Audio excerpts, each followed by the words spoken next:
గణేష్ ఒక చిన్న పల్లెటూరిలో ఉండేవాడు. ఆ బారి పేరు రాంపూర్. అది చాలా చాలా నిశ్శబ్దంగా ఉండేది. అక్కడ పగలు నెమ్మదిగా గడిచేవి, రాత్రులు ఇంకా నెమ్మదిగా, ఇంకా చాకటిగా. గణేష్ ఒక యువకుడు. తనలో ఏదో తెలియని ఆందోళన, ఏదైనా ఉత్సాహంగా చేయాలని, ఏదైనా సాహసం చేయాలని కోరిక. కానీ తన కోసం ఒక సాహసం ఎదురు చూస్తోంది అతనికి తెలియదు. రాంపూర్ పల్లెటూరు పాత అడవి పక్కనే ఉండేది. ఆ అడవి చాలా దట్టంగా, చక్కటిగా ఉండేది. పాతకాలపు కప్పులు గెరంతా వినిపించేవి. కంటికి కనిపించని వింత వస్తువుల గురించి గుసగుసలు, నీడల్లో దాక్కుని ఉండే వాటి గురించి. చాలామంది వారి వాళ్ళు రాత్రి కాగానే ఇళ్లలోకి వెళ్ళిపోయేవారు, తలుపులు గట్టిగా వేసుకునేవారు. ఆ పాత భయానక కకర్లంటే వారికి భయం. గణేష్ మాత్రం వేరు. అతను నవ్వేవాడు, అన్ని పిచ్చి కకలని అనుకునేవాడు. ఒకానొక రాత్రి గణేష్ నడుస్తున్నాడు, ఎప్పటిలాగే ఒంటరిగా. ఆకాశంలో చంద్రుడు చిన్న వెండి ముక్కలా ఉన్నాడు. నెల్లని ఆకాశంలో నక్షత్రాలు మినుకు మినుకుమంటున్నాయి. చల్లటి గాలికి ఎండుటాకులు గలగలమన్నాయి. అతను ఎడారి వైడిలో నడుస్తున్నాడు. ఆ వీధి ఎరి చివరుండేది. ఎప్పుడూ భారీగా నిశ్శబ్దంగా ఉండేది. చీకటి పడ్డాక జనాలు అటువైపు వెళ్లేవారు కాదు. ఆ రాత్రి అది ఇంకా భయంగా అనిపించింది. అప్పుడు అకస్మాత్తుగా అతను దాన్ని చూశాడు. ఒక వింత వెలుగు మినుకు మినుకుమంటుంది. అది ఒక పాడుబడిన భవనం నుండి వస్తుంది. ఆ భవనం ఒంటరిగా నిలబడి ఉంది. అది పెద్దదిగా చీకటిగా చిప్ల వస్కలో ఉంది. రాంపూర్లో అందరూ అది దెయ్యాల కొంప అనేవారు. ఎవరు దాని దగ్గరికి వెళ్ళడానికి సాహసించారు కాదు. కానీ ఆ రాత్రి ఒక కిటికీలోంచి దీపం వెలుగుతోంది. ఒకే ఒక్క ఒంటరి మినుకు మినుకుమంటున్న దీపం. అది ఆహ్వానమా? బ్రేక్ టైం పాయింట్ హెచ్చరిక? గణేష్ అక్కడే ఆగిపోయాడు. అతని గుండె వేగంగా కొట్టుకోవడం మొదలైంది. దీపమా ఆ భవనంలో వెలుగుతోందా? అది అస్సలు నమ్మశంగా లేదు. ఆ ప్రదేశం సంవత్సరాల తరబడి పాడుపడి ఉంది.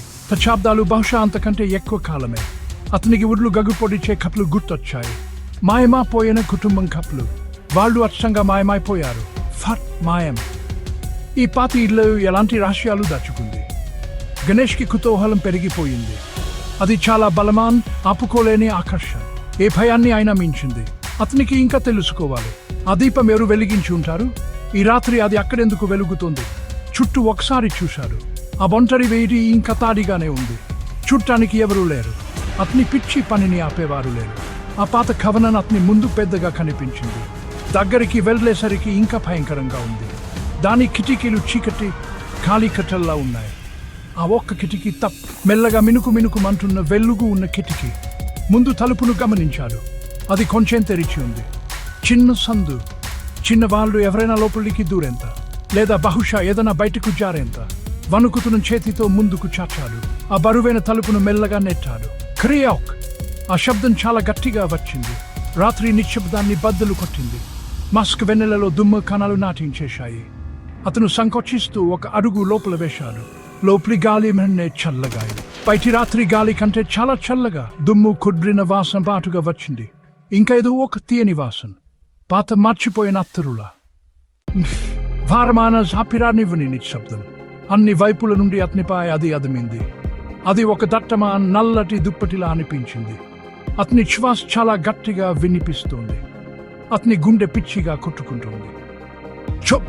అతను ఆ చీకటి హాల్లోకి ఇంకా లోపలికి వెళ్ళాడు. అతను చూసిన రహస్యమైన వెలుగు. అది ఇంకాస్త ముందు గది నుండి వస్తోంది. దాని వైపు నడిచాడు. నెమ్మదిగా, జాగ్రత్తగా. గోడల నిండా పాత చిత్రపటాలు ఉన్నాయి. కఠినమైన బుబాలతో ఉన్న వ్యక్తుల చిత్రాలు. గంభీరమైన మగవాళ్ళు, విచారంగా కనిపిస్తున్న ఆడవాళ్ళు. చిత్రపటాలలోని వారి కళ్ళు తన్నే అనుసరిస్తున్నట్లు అనిపించాయి. అతని వెన్నులో ఒక వణుకు పుట్టింది. చిత్రపటాలపై దట్టమైన దుమ్ము పెరిగిపోయింది. కొన్ని కాన్వాసులు చిరిగిపోయి, పగిలిపోయి ఉన్నాయి. అవి చాలా పాతవిగా, మర్చిపోయినవిగా కనిపించాయి. ఎప్పటి వారో ఈ మనుషులు? తాను వాళ్ళ ఇంట్లో ఉన్నని వాళ్లకు తెలుసా? అకస్మాత్తుగా ఒక బలమైన గాలి వీచింది. మంచుల చల్లటి, అసహ్యమైన గాలి. అది హాలులో భయంకరంగా హోరెత్తింది. కానీ అది ఎక్కడి నుండి వచ్చి ఉంటుంది? కిటికీలన్నీ మూసే ఉన్నాయని అతనికి తెలుసు. జామ్! పెద్ద ముందు తలుపు గట్టిగా మూసుకుంది. ఆ శబ్దం తుపాకీ పేలినట్లు ప్రతిబింబించింది. వాడిగా, నిశ్శబ్దంగా ఉన్న ఆ ఇంట్లో అతను వెక్కి తిరిగాడు. గుండెగతుకు అతను చిక్కుకుపోయాడు. అది అతనికి వెంటనే అరమంది. అతను ముందు తలుపు వైపు పరుగెత్తాడు. చల్లటి లోహపు గొడ్లెం పట్టుకున్నాడు. లాగాడు, తిప్పాడు, నెట్టాడు. అది కదలేదు కొంచెం కూడా. తాళం వేసి ఉంది. బయటి నుండి తారం వేసినట్లు అనిపించింది. అతనిలో విపరీతమైన భయం మొదలైంది. అతను చీకటి హాలు వైపు తిరిగాడు. దీపం వెలుగు ఇంకా ఆకర్షణీయంగా మినుకుమంటోంది. అప్పుడు అతను ఆమెను చూశాడు. ఒక ఆకారం చివర నిశ్శబ్దంగా నిలబడి ఉంది. అది ఒక స్త్రీ లేదా స్త్రీలా కనిపించింది. ఆమె పూర్తిగా నల్లని బట్టలు వేసుకుంది. ఆమె బట్టలు పొడవుగా కదులుతున్నట్లు ఉన్నాయి. నీడలు ఆమె ఆకారాన్ని ఆన్పెట్టుకుని ఉన్నట్లు ఆమె కదలకుండా నిలబడి ఉంది. అతన్ని చూస్తూ అప్పుడు ఆమె పెదాలు ఒక నవ్వుగా వంగాయి. నెమ్మదైన చల్లటి కెంకరమైన నవ్వు. అది ఆమె కళ్ళ వరకు చేరలేదు. ఆమె కళ్ళు ఆమె భయరమైన కళ్ళు అవి మండుతున్న ఎర్రటి వెలుగుతో ప్రకాశిస్తున్నాయి. నువ్వెందుకు ఇక్కడున్నావు అని అడిగింది. ఆమె గొంతు మెల్లగా ఉంది, కేవలం ఓ గుసగుస్. కానీ అది భరించలేని నిశ్శబ్దాన్ని నింపేసింది. అది అతని తల్లో చలి పుట్టించేలా ప్రతిధ్వనించింది. అది స్నేహపు ప్రశ్న కాదు, అది ఒక హాజ్యం. చల్లగా పదునుగా గణేష్ మాట్లాడటానికి ప్రయత్నించాడు. అరవడానికి మాటలు రాలేదు. అతని గొంతు బిగుసుకుపోయింది. అతని మనసు మొత్తం భయంతోనూ నిండిపోయింది. ఆ ఎర్రటి కళ్ళు అతని ఆత్మలోకి చొచ్చుకుపోయాయి. అతను బయటకు వెళ్ళడాలి, అతను తప్పించుకోవాలి. అతను చివరికి ఆ నిశ్చేష్టత నుండి బయటపడ్డాడు. వెనక్కి తిరిగి తలుపు వైపు పరుగెత్తాడు. పిచ్చిగా గట్లేమప్పాడు, లాగాడు, నెట్టాడు. ప్రయోజనం లేదు. ఇంకా గట్టిగా తాళం వేసే ఉంది. దగ్గరలోని కిటికీను పిచ్చిగా ప్రయత్నించాడు. అవి మూసివేయబడి ఉన్నాయి. గట్టిగా మేకులు కొట్టి ఉన్నాయి. అతనికి ఒక మెల్లటి ఉడ్లు జలధరించే నవ్వు వినిపించింది. అది అతని వెనుక నుండి వచ్చింది. ఇప్పుడు ఇంకా దగ్గరగా ఆమె వస్తోంది. ఆమె చల్లదనాన్ని అతను అనుభవించగలిగాడు. మరుసటి రోజు ఉదయం సూర్యుడు ఉదయించాడు. స్థానిక పోలీసులు గణేష్ను కనుగొన్నారు. అతను భవనం ముందు తలుపు దగ్గర ముడుచుకుని ఉన్నాడు, పూర్తిగా షాక్లో వణుకుతూ. అతను స్పష్టంగా ఒక్క మాట కూడా మాట్లాడలేకపోయాడు. వణుకుతున్న వేలితో ఆ నిశ్శబ్దమైన పాతావనం వైపు చూపించాడు.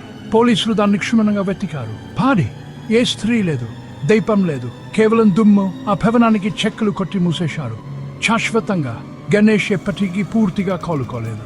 ఆ ఎర్రటి కళ్ళను ఎప్పటికీ మర్చిపోలేదు. ఎప్పటికీ.